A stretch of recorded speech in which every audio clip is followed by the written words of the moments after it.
Schultz, Here. Thomas. Here.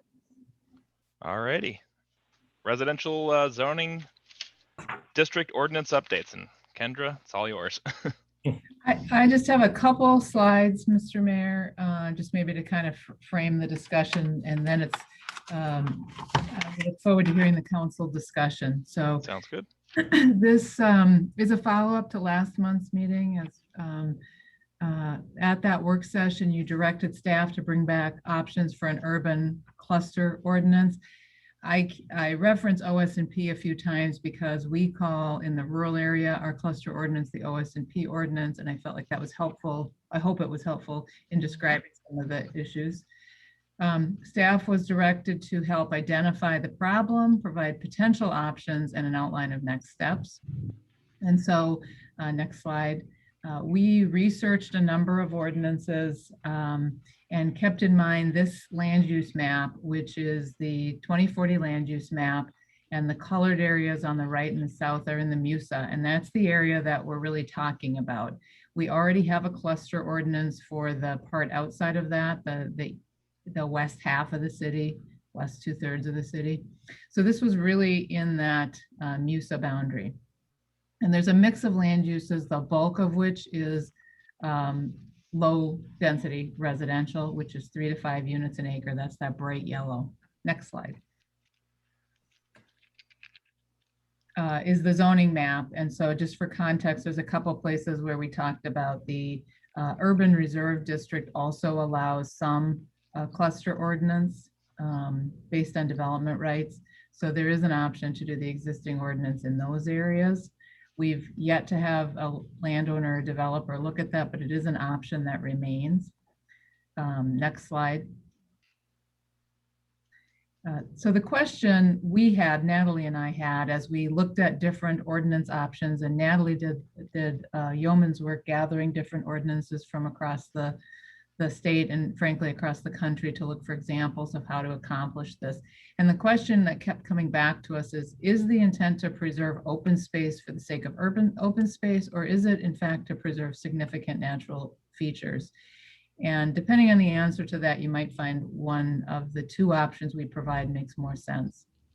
Next slide. One of the things that we stumbled over throughout this is that the MUSA density goals are a challenge for an urban cluster development. If you review the research, most of the cluster ordinances were developed as a way to stop urban sprawl. So it was a way to preserve land at the edge of urban areas and protect natural features in those areas. What's different about Corcoran is that we're in the Twin Cities metropolitan area and we have the MUSA boundary to control sprawl. And the trade-off for that, of course, is that we have density goals that we need to meet. And so in our low density residential district in Corcoran, that means that we need to provide 3 to 5 units an acre in those areas of the city. And the example that was in your packet and is shown on the screen was just a very simple example we did a couple years ago for the council to show that it is possible under our standard RSF2 zoning district to meet the density goals, to meet 3 units an acre. You don't have a lot of room to play. And of course, you know, land in Corcoran has a lot of wetlands. And so that's part of what makes it somewhat difficult, but it is possible to meet 3 units an acre in the RSF2 zoning district and comply with those district standards. However, if you do cluster development, most cluster models suggest 50% preservation as an ideal goal. It's not written in stone, and certainly there are some that have smaller percentages, and that's something we could talk about.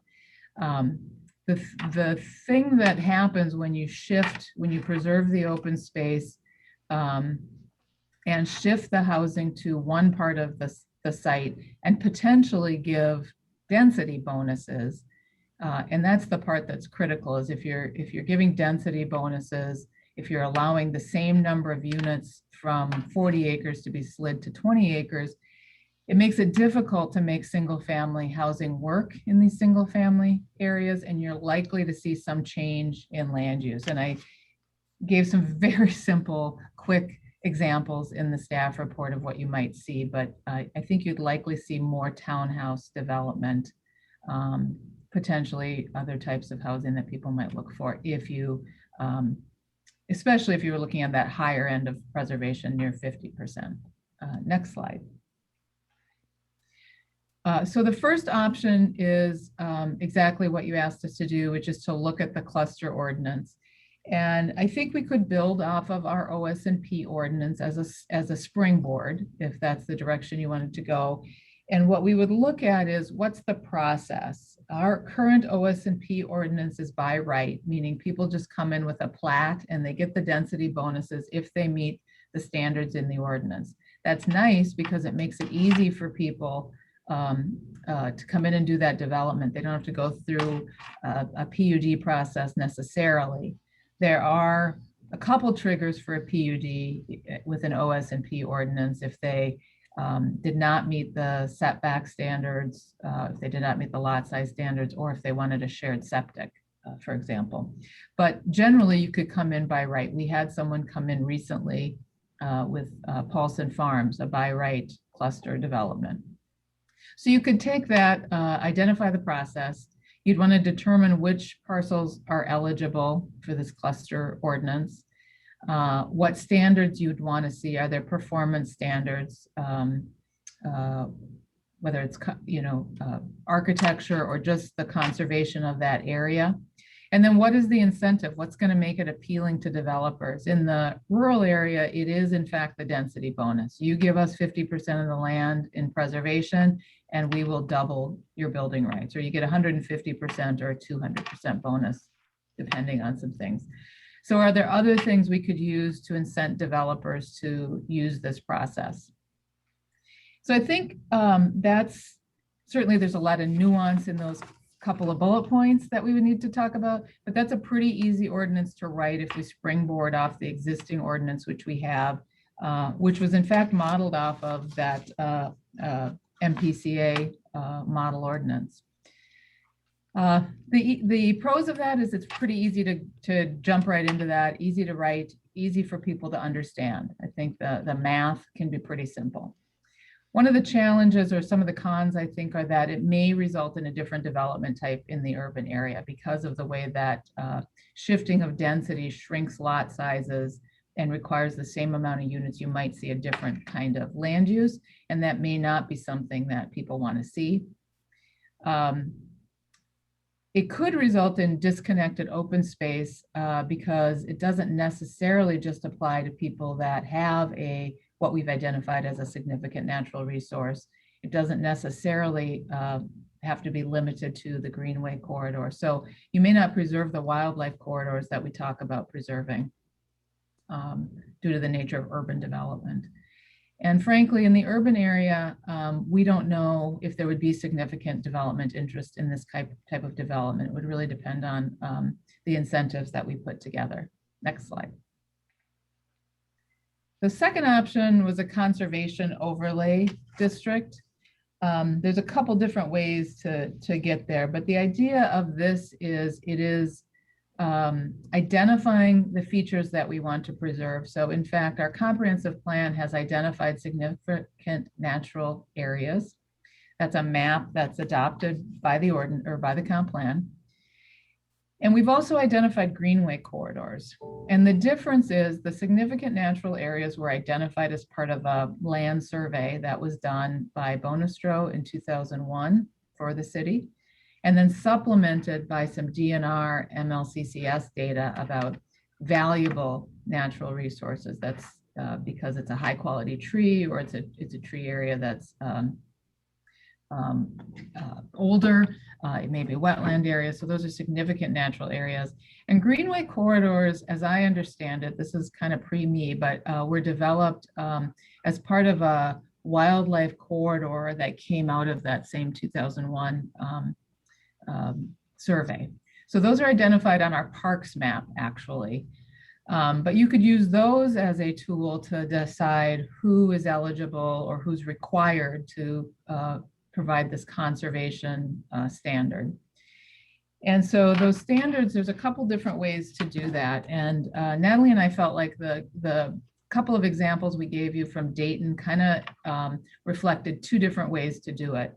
They have a greenway or a conservation overlay district, and if land is in that district, they are required to do a PUD, and they are required to save the land identified in that greenway corridor. And that's one option. The second option is by right, and how they do that in Dayton, which is, I think, very popular according to the city administrator, is that they give developers a right to rezone to this R3 zoning district. And then they've provided performance standards that require preservation of natural features or more park dedication or more open space preservation. And if they meet certain checklists, check certain box, certain number of those things, then in exchange, they can have by right smaller lots, reduced setbacks. And I'm not necessarily suggesting we copy either of those, but I think they're two examples of tools that might help us do the same thing. A couple things that are a little different from the cluster is that it really does implement and preserve the comp plan areas that we've identified and could ensure perhaps more effectively the maintenance of a wildlife corridor through the city. It provides clear incentives for developers in a way that, at least based on Dayton's experience, seems to be quite popular without dramatically changing the nature of the housing type. The downside would be that not all parcels would be eligible for these types of incentives and bonuses. And depending which path you chose, the PUD path, for example, could still require negotiation with the developer. And I know there's been some conversation that that's not really the council's favorite way to approach development. So that may not be as appealing with the PUD concept. Next slide. I wanted to share this graphic. It doesn't actually exist, but what I did is I took that natural resource inventory area from the comp plan, map 1.7, and then I overlaid the Greenway corridor from the parks map, which is a little hard to read, I think, and darkened it up a bit. So that's that hash mark is the Greenway corridor versus the colored blobs, which are the areas that were identified as significant or natural resources. And the ones outlined in red, for example, are the high quality natural resource communities. We also have an ecologically significant natural area map. And I just thought it might get too confusing if I overlaid that piece over it, but it was in your packet. But you could see that, frankly, much of the city, not everybody, but much of the city has portions of their land that in the MUSA that might be impacted by these corridors. So I think there's a few that don't, but many of them do. And if that was something you wanted to either require or incent, it could allow some significant preservation without something like a tree preservation, for example, that was prescriptive. This could be done as an incentive-based tool. Next slide. And so we really do support the continued use of the cluster ordinance in the rural areas, but we do think that in the urban areas, some sort of the conservation overlay district or that R3 zoning might be more effective in accomplishing more meaningful preservation areas. Next slide. So the next steps, really tonight, I hope the council can have a discussion and provide clear direction about which path you want to go down. And then Natalie and I can work together for the next session, the next work session, which I think we need to kind of chat about which one that is, if it's the joint one at June 10th. But if it was that meeting, we could have a draft for that and then schedule public comments. We talked about having a public comment period, whether it's a virtual open house or an online survey. We could do that in June or July. And then the earliest we could adopt it would be public hearing and adoption in August. So the summer goes very quickly. But I think there's several good options in here, several good pieces of information that council members Nichols provided, and I understand were provided to the council, although not included specifically all of them in this packet. With that, that was sort of my summary, and I'd be happy to answer questions. Otherwise, look forward to the discussion amongst the council. Great, thank you, Kendra. Does anyone have any questions, I guess, to start off with for Kendra? Otherwise, Counselor Nichols, I know you are probably the most knowledgeable of us in this specific regard. So if you want to maybe start us off with your thoughts. Mayor? Let's just say he's been the most diligent in providing information for this, if you don't mind. Sure. That works too. Mayor? Yeah. I had a question for Kendra before maybe Jeremy starts off. Kendra, I understand your recommendations, or at least the staff's understanding of how we might implement one of these. I had a question for you.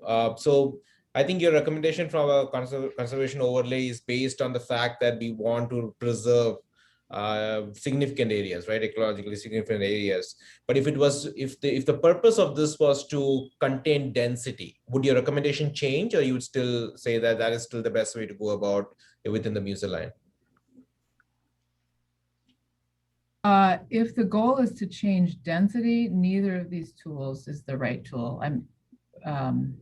So this was really to preserve either open space or natural features, I believe. And your question was, which would control density? Which would help in density, right? So having more open spaces was more about not per acre, but within that within an area of the city, not have too many buildings, like keeping in line. I mean, I do understand there are density requirements within the area we are speaking about, but is one better versus not when it comes to preserving, at least reducing the density within the area? I think if you were to require conservation areas using either greenway or significant natural resources, when you calculate density, the Met Council says areas that are precluded from development by ordinance, like it's a mapped area, that does not, that gets deducted from your net land area.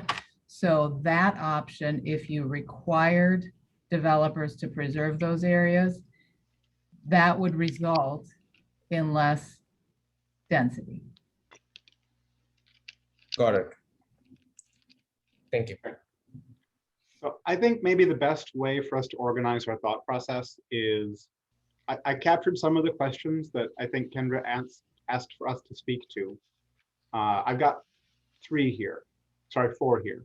One of them, she asked us to give an opinion on whether we would be okay with a higher density housing type in an area that has a large percentage of the area preserved.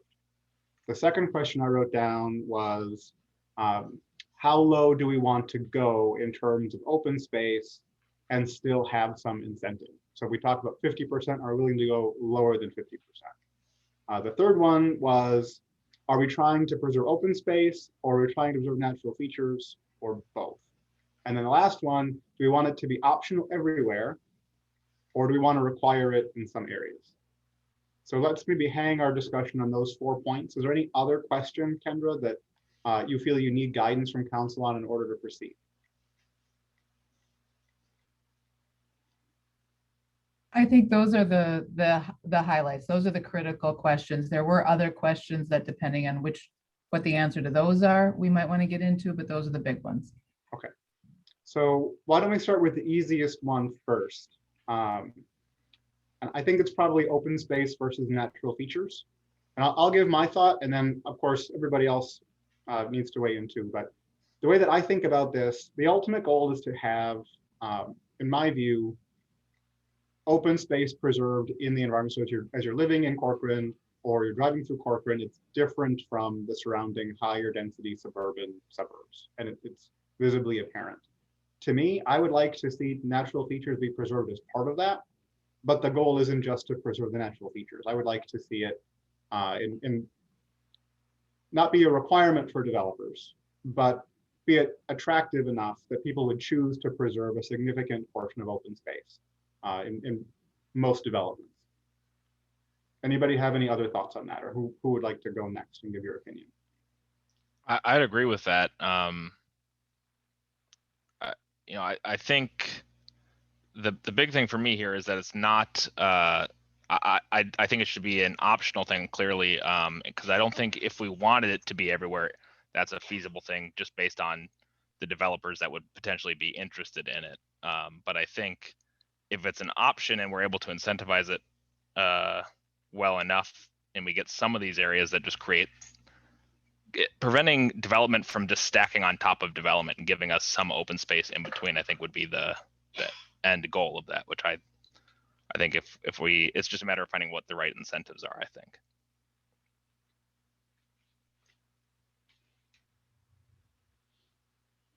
Anybody else? Not all at once. Open land preservation, is that excluding wetlands? I would say you would want to exclude wetlands because wetlands are preserved anyway. So this would be on top of that. And the ordinance that I liked the best was the model from Pennsylvania that talks through, you first rule out all of the land that is unbuildable from this calculation. So if a parcel is 100 acres and there's 25 acres of wetland, the conservation be calculated on the remaining 75 acres. And you wouldn't get credit or debit for the wetland that you couldn't do anything with anyway.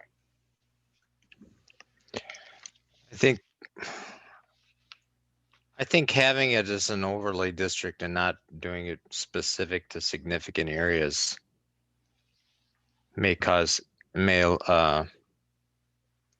limit the adverse effects where they've talked about in the past about people going in and cutting down trees and whatnot because they don't want, some type of tree preservation ordinance. I think if you've got land that's identified as significant areas and it's going to go in preservation, I could foresee some developer talking to some landowner and say, hey, why don't you cut here and cut there and whatnot, and we'll come in later on and develop it, and then we can say, well, it was already cut. Whereas if you have an overall overlay district, they're not prone to probably doing something like that. They're more looking at, does this just does it fit for us or not? Right. That makes sense. Mhm. I think the overlay model makes a lot of sense actually for a number of reasons that Kendra kind of talked about, but I'm not exclusively in favor of one option or the other, but I think I probably lean a little bit towards the overlay model. Okay, any other points of view before we go on to the next question?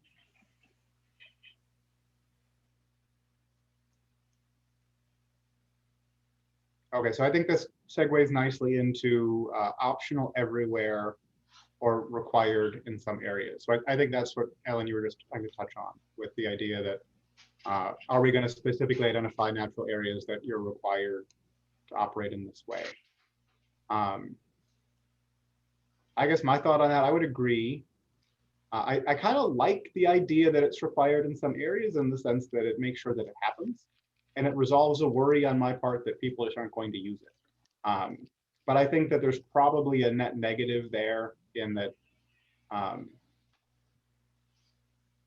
there's probably ways for that to get abused, like Alan identified. So I feel like making it an option over a broad part of the city is probably a better way to go, as opposed to specifically designating certain areas. Yeah, I would agree. Yeah. Okay. Kendra, Natalie, any thoughts on that? I know you were kind of in favor of that approach. At least that was how I interpreted it. Maybe I'm misspeaking there.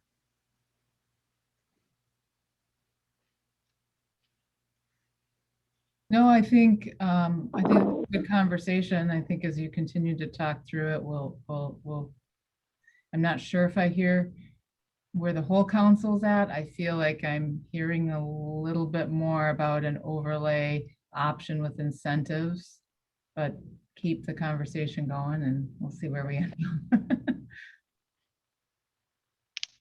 This is Manoj here. So again, I kind of agree with Alan that I don't want to call out areas saying those need to be preserved, because I want to have a structure that's incentivizing people to do stuff and not dictating how land is going to be used. So that's always how I would like to think of it. But I also like the fact that, kind of how Jeremy, it's almost like you have an overlay district over places that we want to have more preservation.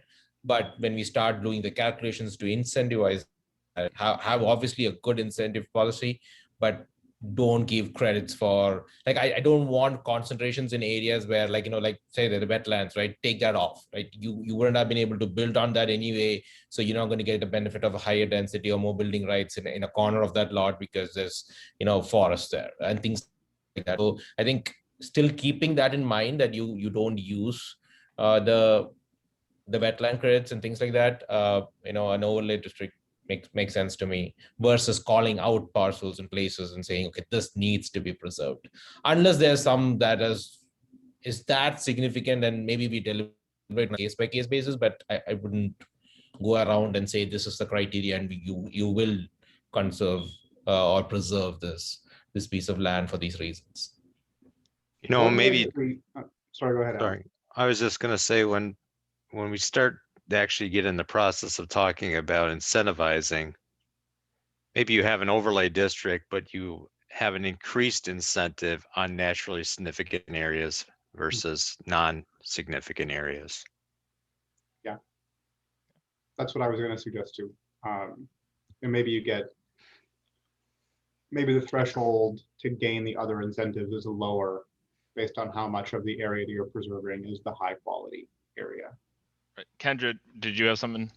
I did, and I just want to clarify. I think for Natalie and I, when we say overlay district, it's a zoning district, so it is mapping it. So I think what you're actually saying as a group is you're actually more interested in a district that people can choose, or a subdivision process that people can choose that has these incentives.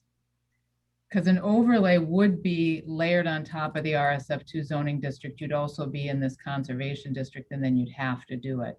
I think what I think I'm hearing you talk about is more like we have in the rural area, where in the RSF2 district, for example, you also have the option of doing either whatever we call it, a conservation development subdivision, or you could do as Dayton does, and you have the option to rezone it to this other zoning district that has these standards. So I do think mapping is part of an overlay. So if we don't want to do that, we might want to think about it a little differently. That's the only thing I wanted to add.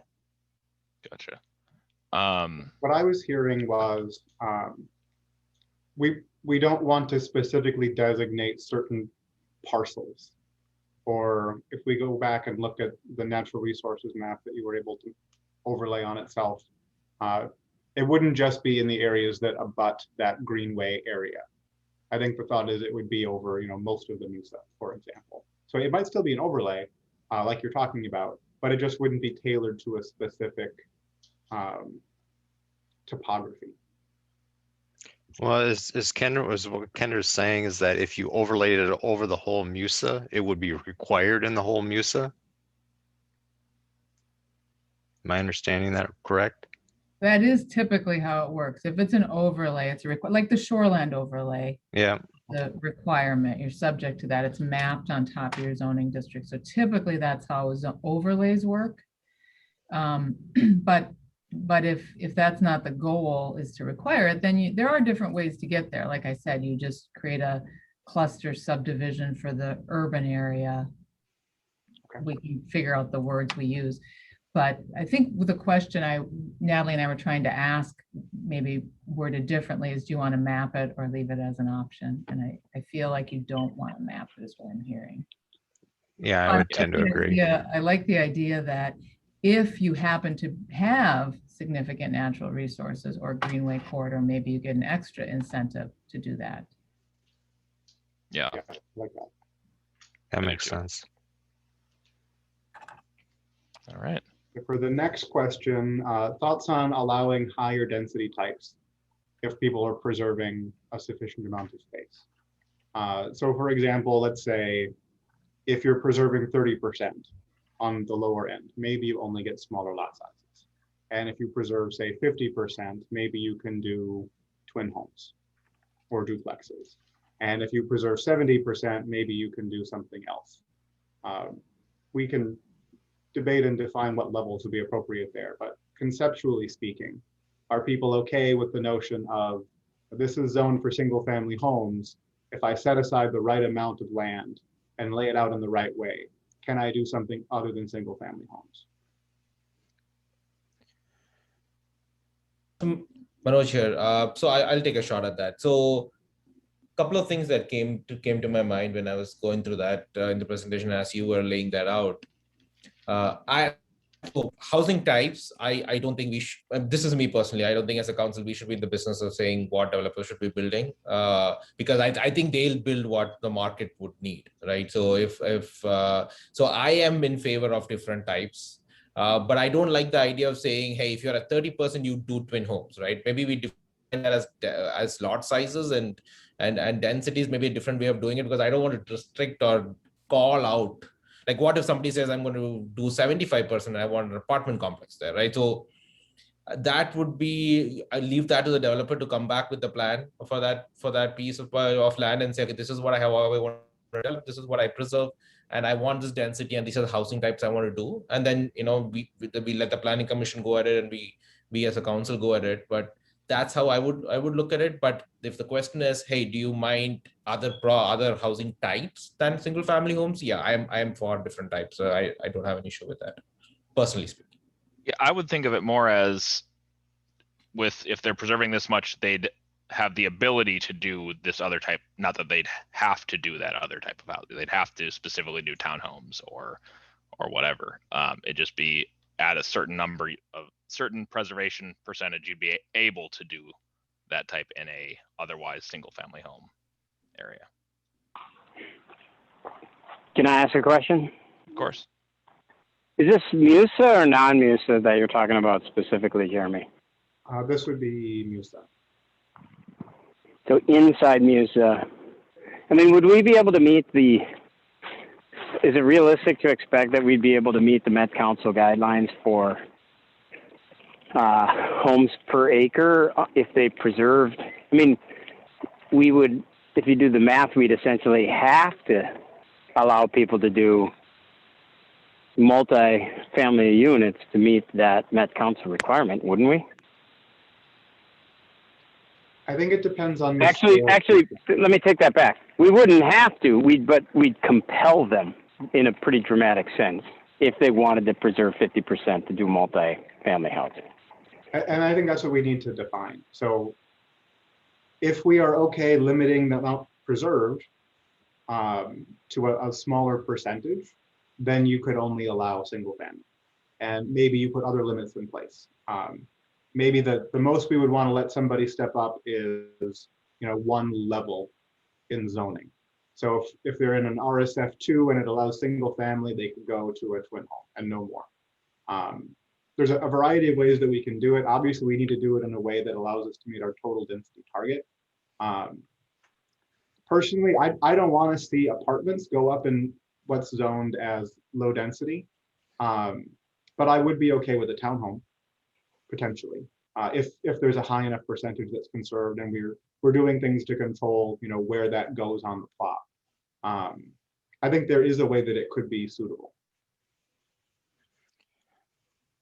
Well, I mean, that's kind of the risk though, when you put in density incentives and try to preserve, you may end up with, and if you do it by right and not PUD, you may end up with a hodgepodge of single family homes in a development area. And then all of a sudden you've got townhomes stacked right next to them, and then an open space on the opposite side of those people, you know, because we're not going to be able to dictate, okay, well, you're allowed to have townhomes, but you have to put 300 feet between the townhomes and the existing single family community.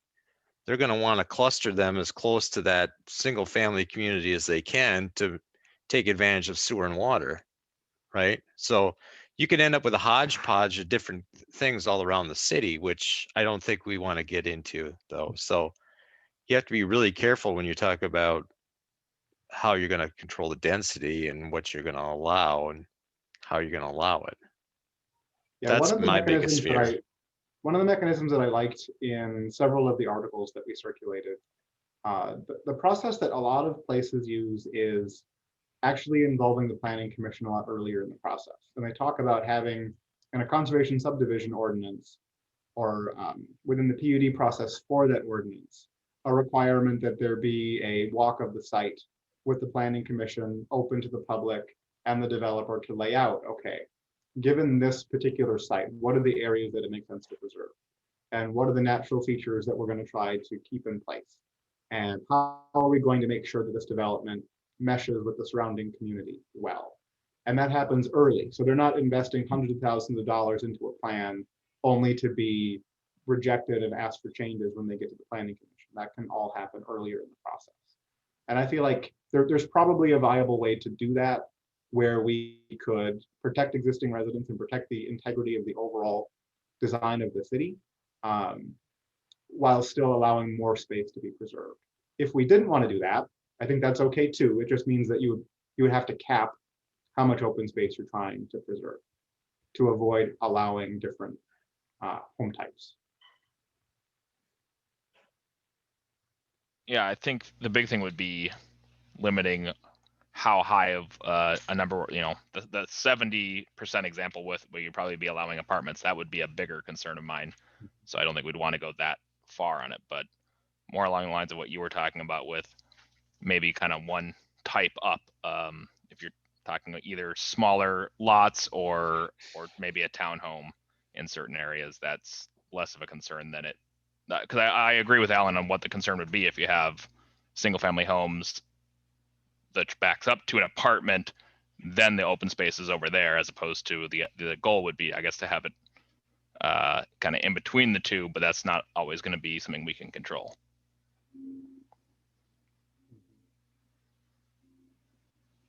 Yeah, that's my biggest concern with this deal. Okay. Yeah, I'm fine limiting it then to a smaller level of increase in density type.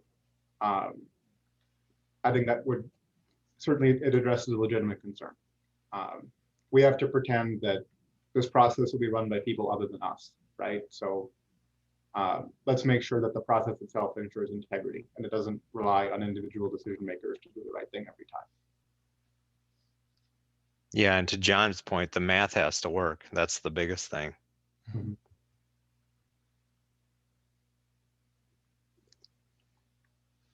Okay, any other thoughts on higher density types? Sure. Kendra, Natalie, do you understand our intent? Jeremy. Yeah. Jeremy, I feel like we talked about the ramifications of what you're talking about, but I don't know if we necessarily honed in on housing types, did we? Like there's an assumption if you don't want to go too far.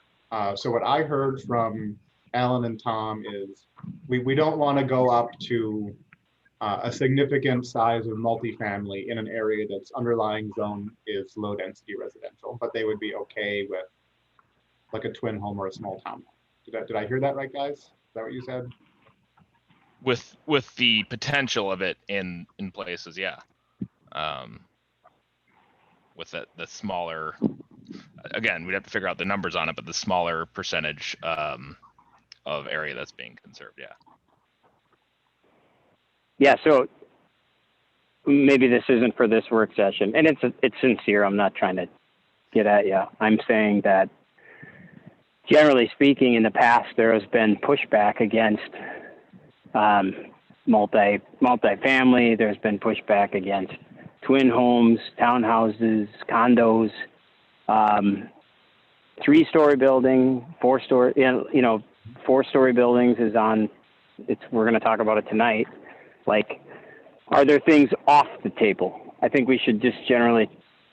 I would like to know what's off the table for housing options that would probably make it a little easier to do to figure it out, or we can do that later. I don't care. That might be a detail, but I mean, I would It's gonna start be- off with saying 4-story definitely off the table, Mhm. and 3-story. I mean, the only other non kind of 3-story apartment thing I can think of would be maybe some of those.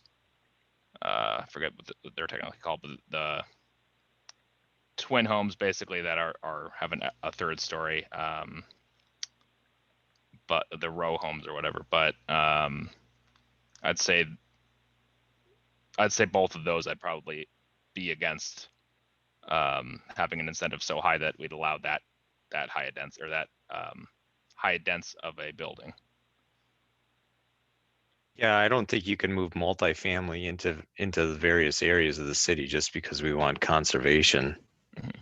You know, they make sense in certain areas, but not in an overall district. I would agree. Yep. So just for ballpark, I checked some how big lots are in different kinds of developments, just to give us a sense for how much compression or density you would be able to achieve. So a 0.35 acre lot is about 15,000 square feet. That's roughly what you see in the bigger lots in, say, Ravinia. In Bellwether, the typical lot is about 8,000 square feet. Same in M&I Homes. If you look at a city lot, so like a 0.1 acre, that's about 4,000 square feet. So you could get considerable density from a city lot single family as well. So I'm not sure how that would work out. We'd want to probably have Natalie and Kendra do the math on, how big of a conservation could you get with single family. But you could still, I think, achieve a pretty significant improvement in open space if you're willing to go down to like a Bellwether or M&I level of density in a low density area, or a city lot in a higher density area. It'll be interesting to see how that works out.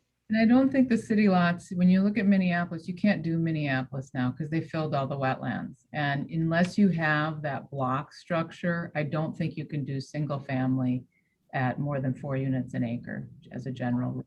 So depending on the density, you're going to have to change the zoning district standards to allow twin homes, townhomes, quads, in order to make up the density to get to the 3 units an acre. So I think at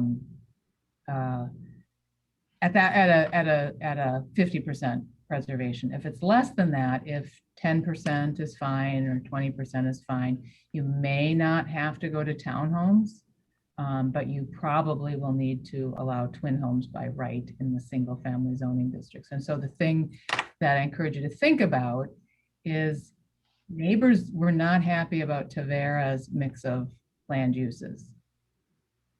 And so are we prepared to just allow that by right? And Tavera, if you recall, they actually have a significant amount of open space when you do the math. So they've preserved more than 40% of the significant woodland areas on the site. So, use that maybe as an example as you think about this.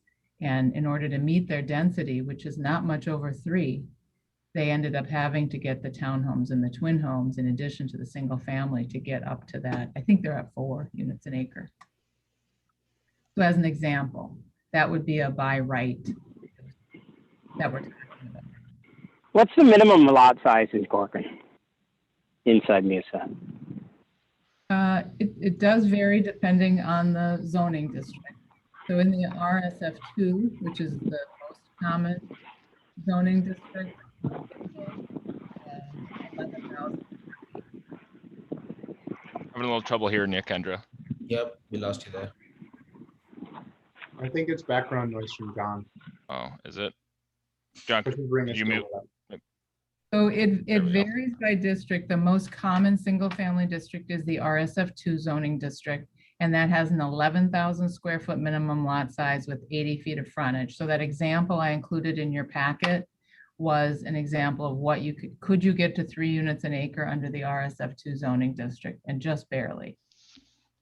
And then that district right now allows only single family homes in it. So if you were going to do this and you wanted to allow with this optional subdivision a different housing type, I think you'd need to do that in order to meet the density goals. Just looking at Tavera as an example. Yeah, so you could end up with a lot of developments that have a lot of mixes in there, or you could have a lot of clustering of homes and end up with a hodgepodge of a city of having open space, high density cluster, open space, high density cluster, and really not much flow to it either. I think the key would be aiming for something on the smaller end, the less than the 50% conservation, to keep it from being wildly different types of homes and types of uses. But I mean, I think the end goal, to me at least, is trying to find a way to prevent development from stacking on top of development throughout all of Corcoran. And maybe there's a better way to do it, but this is at least seems like an option to try to tackle that a little bit in certain areas. Actually, I'm kind of looking forward to the idea of having a smaller grouping of homes with open space, because then at least you're saving that open space forever. I like that better than what you would see if we did the wall-to-wall development. What happens to this open space? Is it HOA owned? Typically, yes. That's the most common. So it comes off the tax rolls then. So you're taking a lot of land right out of the tax rolls too, in that regard. Well, not really. Well, That ignores the fact that you're putting the same number of living units into that parcel. So people's yards might be smaller, but home value actually appreciates faster in this kind of environment. So the studies have shown if you have a cluster development and a non-cluster development built at the same time with the same quality of homes, the cluster development actually appreciates 17% more over, I think it was a 10-year period. So we could actually increase tax rolls.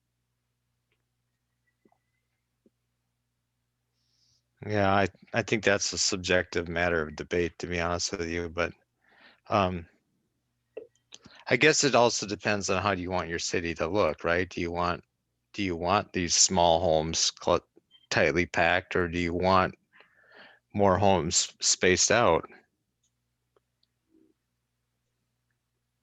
I'm on Jeremy's camp there. I would rather have homes packed together. I mean, again, not one on top of each other, but within, I mean, as long as they are single family homes and twin homes, but have a larger portion of Corcoran left as open lands. So that, again, to your point, is a matter of subjectivity and what you would like your city to look like. I think Corcoran has a lot of open spaces, and the reason this came about was just stop building wall to wall, just building through the city, because now we have larger lot sizes, but you pretty much have left nothing on the city for open land. But that's me. That's yeah. I mean, you could accomplish open spaces too by doing other things. I mean, instead of taking park dedication in cash, just take it all in land every time, and don't allow credits for trails. So you just take chunks of land and leave them open. Don't do anything with it. Now you have your open space. That was one of the things I was going to bring up in the future. Is like, why are we taking cash for park dedication? Well, you need cash to support the building of parks, right? But if but you to want the percentage, right, where we can ask for more land than cash. But yeah, a different topic. Not on. It's a different way of accomplishing the same, where you can get some land in return. But I'm thinking that this model would end up conserving more land than park dedication. If you look at from a percentage standpoint, how much park dedication do you have by percentage compared to the 40-50% we're talking about here from conserving? Well, the benefit of doing it is the land would be open to the general public versus HOA lands only open to the neighborhood. Yeah, and actually I was going to suggest that we have part of the incentive tailored to make that land more accessible. So maybe you have a higher bonus percentage if the open space is connected to the trail system and the public can access it and go through it. So then you end up not only with the city trails we're planning on constructing anyway, but you can tie into neighborhood trails. There could be a great amenity that adds a lot to that network.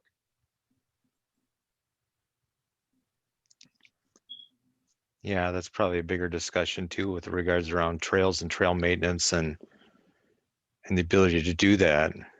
You know, that becomes a negotiation tactic then too with the development. So you'd be looking at doing it by PUD versus by right then still. Potentially, whatever is the best approach. I'm okay with it being a PUD or a similar kind of process where it's negotiated.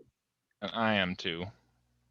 I know Manoj might feel somewhat different on that. And how do you feel about that, Manoj?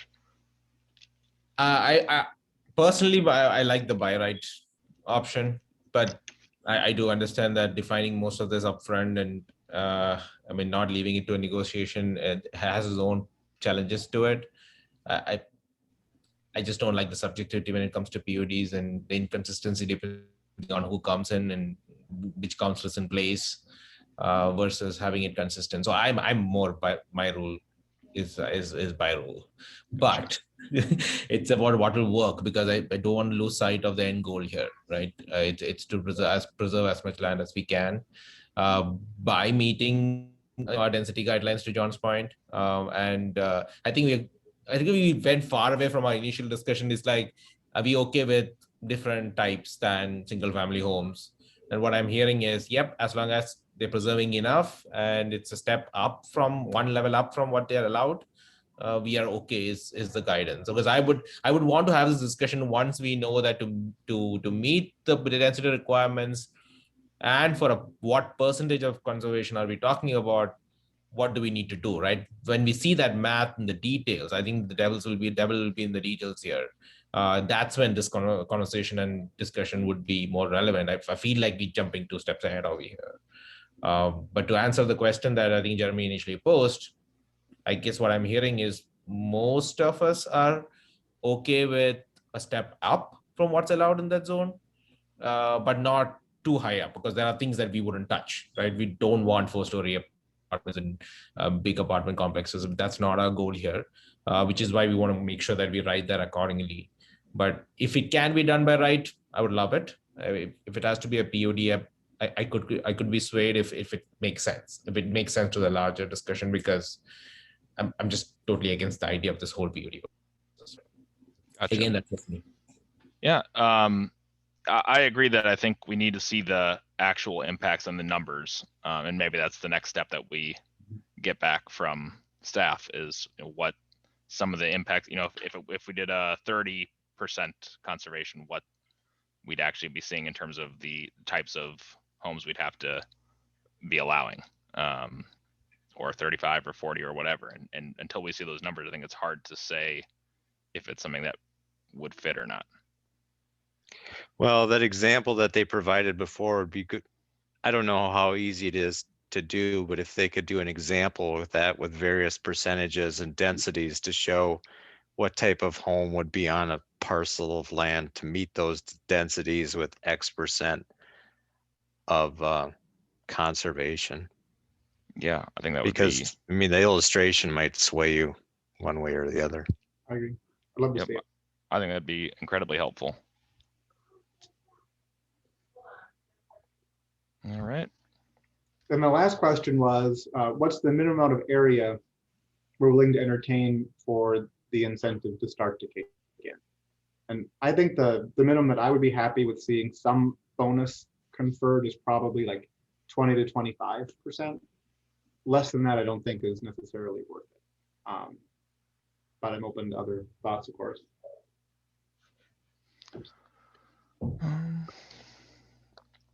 Do we have any idea? I mean, we have ideas on what they presented for Tavera. Do we have ideas? I can't, if you could count the open space park given to the city of Corcoran with Ravinia, do you have any idea how much is preserved there? Lot. I think the open space park is 30 acres, and I think the wildflower park is about 5 acres of the 280 acres? Brad probably knows. He's so good with numbers. I have to look. I don't have time. You're close though, so that would be 12% if those numbers are right. Okay.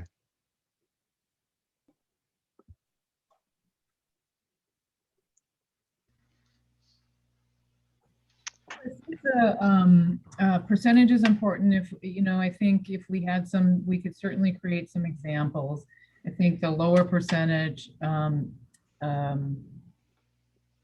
results in potentially less of the townhome type development. When you say one level up, I'm not sure I know what that means. I think what it means is if it's a single family zoning district, we're okay with you doing twin homes, but not townhomes or quads or triplexes, which I don't know if it's in triplexes. But in a district that would allow twin homes, you'd be okay with townhomes. That's what I meant. Step up. So the steps are single family, twin home, and townhome, and then apartment. Yeah. Don't go till there, but The first ones. yeah, the first two. And then maybe you look at an example of that and then do a scale, let's say between 20 and 50%. Just take one parcel of property, show it on a scale between what would it look like at 20%, what would it look at 30, 40, Yeah. and up to 50. That'd be great. Preservation. That'd be really helpful. Can I ask a question? Of course. Who is the open space for? Like, who do you want to look at it, for example? Who do you want to look at it? I'm Yeah. not sure I follow. Well, are you wanting people to see open space from the road or from their houses, or what's the purpose of it? I think it's both. There's definitely a benefit to the homeowner to have an improved view. If you're facing an open parcel, there's added value that comes from that pastoral landscape. There's also value, I think, for people in the community at large, as they're just driving around to see that there is a rural feel to Corcoran. As far as the trail system interconnects, I think if we're able to make a network that includes some of that neighborhood trail, it's also beneficial to have it accessible for recreation in that way too. Yeah, so not to throw something in at 6:30, but I'll do it. The part of what we've talked about is having more space between any development and the road, so, if you wanna, people get the choice when they move into a place, whether or not they get to look at open space or land, if they buy it or whatever. I feel like open space would be created if we did it along the roads. The major roads is what gives us the feel. So if there's 10 acres of open space inside of the town or the townhouse development, and the townhouses ring the exterior of those acres, it won't change the view for anybody. In fact, it'll look worse. So I think I don't know if just the zone of internal to specific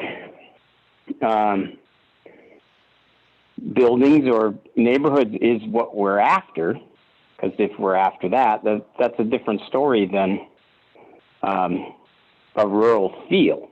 Rural feel is different. A neighborhood rural feel is different than having the town have a rural feel. Those, like, for example, those 4-story buildings outside that lake that we're going to talk about today, like, they're ultimately going to preserve a ton of that lake, but it sure doesn't look like rural to me. And I think that I'm glad we're having this conversation, but I think we need to explore other potential code things for the rural feel other than coding neighborhoods. That's my 2 cents. And I would That's good definitely, guidance, I think, for us to give to staff. So in different versions of ordinances, they talk about, should this open space be between the homes and the road? Should it be internal to the homes? Should it be kind of a mix of both? I would agree that entirely encapsulating open space within lots is probably not preferred. It would be nice if some of it is visible from other places besides inside the neighborhood. So if there is a way to include that as guidance or a preference in how we discuss the purpose of the zone, that might be a good way to embody that. And Yeah, John, sorry, go ahead. Yeah, keep going, Tom. Just to your point on, looking at some other things with the code, I would definitely say we should be and encourage it, because I think even if we wanted this to be the one solution that gets us to the goal of the more rural feel of development, it's not going to be. It's not going to be used enough to, I don't think, to be the one and only solution. I think there's other parts of the code that we need to address too, but I think this is potentially one part of that. So I feel like in all this, we're trying to get a rural feel to the people who moved into the neighborhood, rather than people are asking for Corcoran to have a rural feel.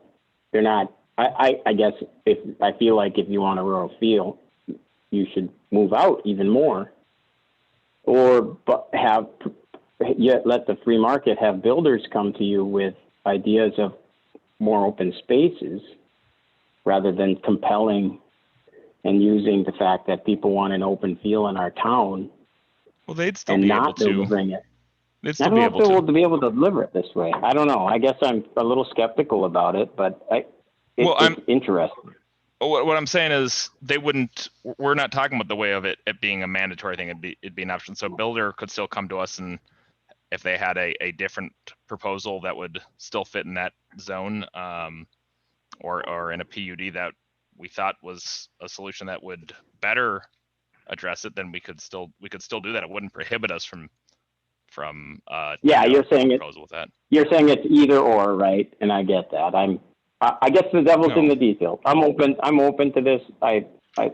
We got a lot of work to do, but like Jeremy said, I guess I look forward to working on it, trying to make a difference. Sounds good. All right. Anyone else Jeremy, did you have any other points you wanted to go over? Those were the 4 that I had captured originally. And I think Kendra said that there might be some questions that flow out of that discussion. So maybe we kick the ball back to staff, see if they have anything else they'd like us to weigh in on. Sounds good. Mr. Mayor, can I ask a stupid question, probably, just a clarifying one? Of course. There was talk at the beginning about wetlands and not giving credit for wetlands that exist.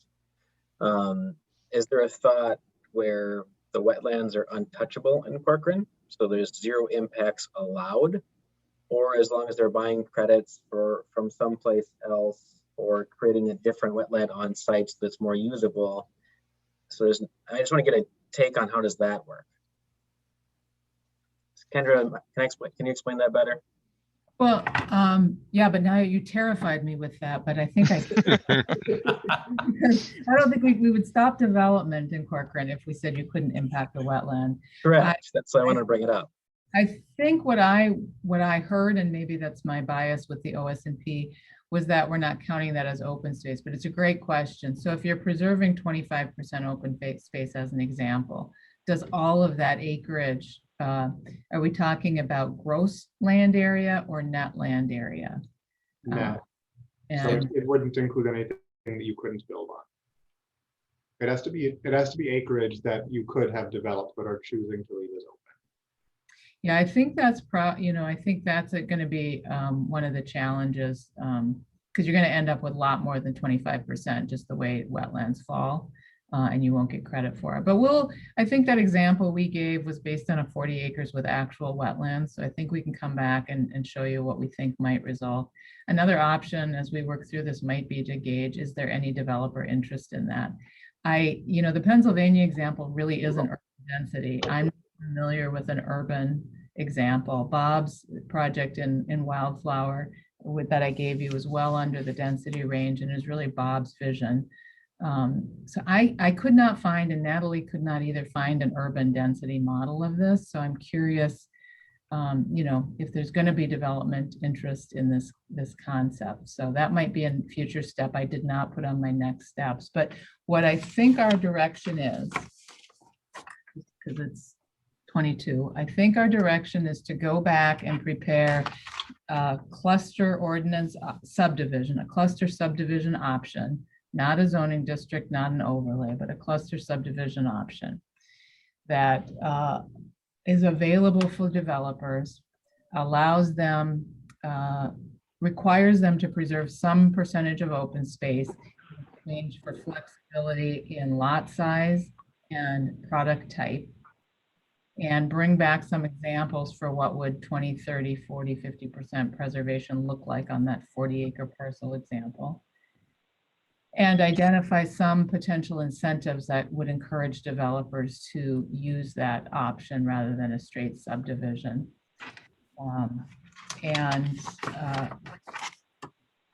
We can look at both the PUD and the by right options together. Natalie and I can see if we can come up with something that might work that way, and then bring that back for review. What I didn't actually hear anyone say is, at least not clearly to me, is lot size and setbacks have historically been a big conversation here.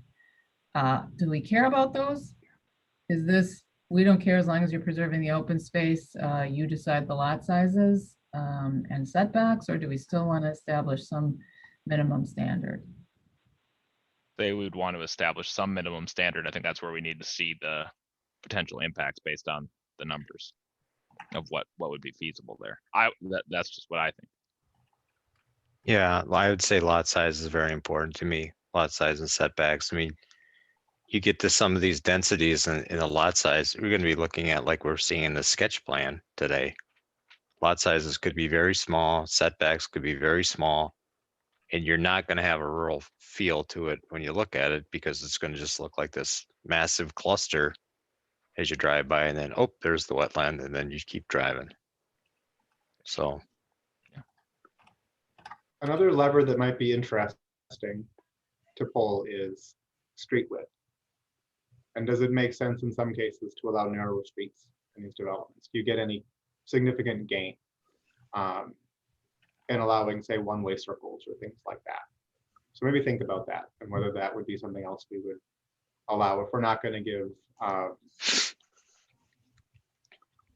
if we're going to have limited standards on lot sizes and setbacks. Maybe there's other things that we can do to free up more of that space. Yeah, I mean, but that, you have to think about public safety in that regard. Mm-hmm. Trying to get a fire apparatus down a one-way street that's got has a car on it and it's half plowed in with snow. It's not going to be a good thing. But yeah, there may be other things that we can think of to incentivize. And some of that's going to be market driven. And maybe staff can help us with things that, you know, developers have come requested and they've, in their wisdom, said that doesn't really work for us, but maybe that's something we have to be considered to open up here. Yeah, I'd say, you know, anything's on the table to think about. If staff could come back with maybe what some of those different incentives, kind of outside the box incentives could be, that'd be great for the next work session we have on it. Mr. Mayor, can I maybe talk about that? Maybe Kendra is going to do that next as well. And we can talk about it tonight, I guess, at the council meeting. But as of now, at the work session item, I'm recommending June 10th be the work session. Okay. Next, talk about this with the planning commission. So I can talk about that later. I will say, you know, from my conversations, and Kendra has more than I do, developers want clarity. What can I do? What can I not do? And go forward. They don't want a process where 5 people get to, or 25 people negotiate what the project is going to look like. So that's going to be a significant challenge that we'll have to work through as we move forward. Gotcha. Yeah, I think we'll come back as our preference will be a by right approach for that reason. I think this is going to be, you know, I don't think it's going to be that appealing to developers. They've got their process. So I think we need to incentivize it. One of the best ways to do it is to be clear about what we want and what the process is. You know, believe it or not, developers don't like PUDs. They do them because they can't do what they want to do under the code. And so the more we can do to make it easy for them to get their plat approved without a lot of debate, I think that will help make this appealing to them. But we got to be comfortable with what we adopt. So Right. that's feedback. All right. So I think we have a plan for the next meeting. And Brad, you said June 10th is tentatively what we're looking at. Yeah, and I'll be asking you to schedule that tonight. Sounds good. At the meeting. Perfect.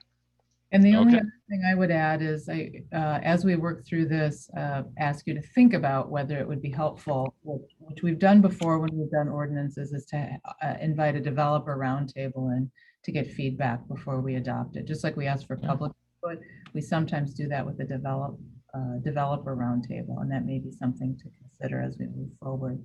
And I don't know if we're going to be on track for our August meeting or not, but that is something we could work into the schedule. So keep that in mind. Sounds good.